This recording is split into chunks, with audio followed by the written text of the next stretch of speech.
അശ്വതി നമ്മൾ എന്ത് വട ഉണ്ടാക്കാൻ പോകുന്നത് ഇന്ന്? കപ്പവട. ഓക്കെ ഓക്കെ ഓക്കെ, കപ്പവട ഇന്നത്തെ സ്പെഷ്യൽ. നമ്മൾ ഇന്ന് സാറ്റർഡേയാണ്, നമ്മുടെ സ്കൂളൊന്നുമില്ല.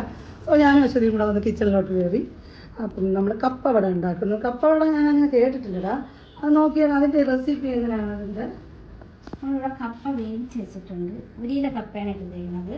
അതിന് ഉള്ളി, സവാള 2 എണ്ണം ചെറുതായിട്ട് അരിഞ്ഞത്, 3 പച്ചമുളക്, അരിപ്പൊടി, ഇഞ്ചി, കറിവേപ്പില, പിന്നെ മുളക് പൊടി, ശകല മഞ്ഞൾപ്പൊടി, കുരുമുളക് പൊടി, ഉപ്പ്. ഇതിലേക്ക് നമുക്ക് ഉള്ളി ഇട്ടുണ്ട്. നന്നായിട്ട് കാണപ്പെടാം അല്ലേ?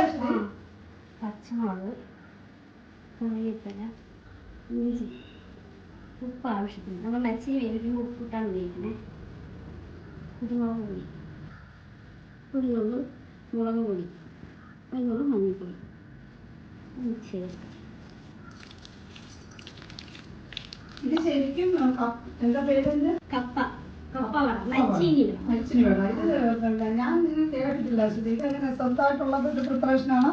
ഞാൻ ജസ്റ്റ് ഒന്ന് വെറുതെ വീട്ടിൽ ഇരുന്നപ്പം കണ്ടുപിടിച്ചു. സംഭവം കൊള്ളായിരുന്നു. നല്ലോണം ഉടച്ചെടുക്കണം മരിച്ചീനി. നല്ലോണം ഉടച്ചെടുക്കണം.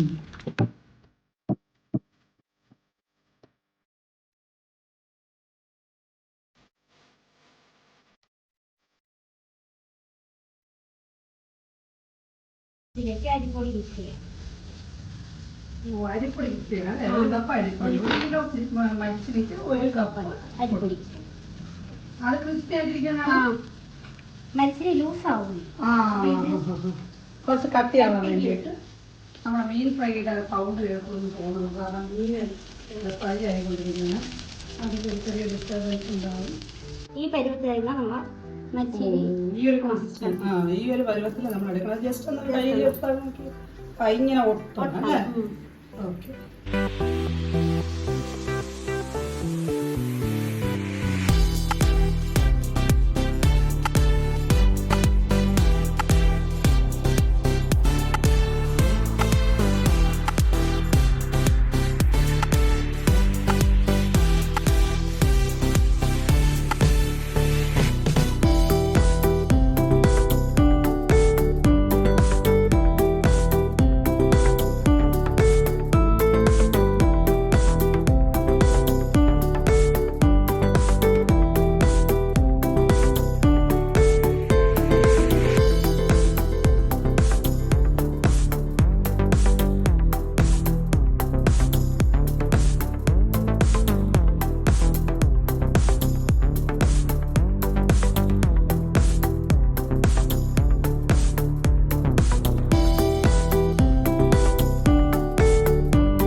അങ്ങനെ നമ്മുടെ അവസാനത്തെ അല്ലേ അശ്വതി? ഇത് അവസാനത്തെ.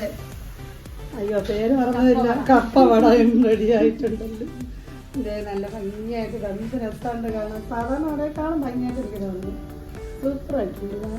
നല്ല ക്രിസ്പി ആയിട്ട് ചൂട് ഏറ്റവും അടിയിട്ടെടുക്കുന്നത്. നല്ല പഞ്ഞി പോലിരിക്കുന്നത്, എന്നാൽ ക്രിസ്പിനെസ് ഉണ്ട് അല്ലേ? സൂപ്പർ. റെഡി ആയിട്ടുണ്ട്. നമുക്ക് തേങ്ങ ചമ്മന്തിയോടൊക്കെ കഴിക്കാം.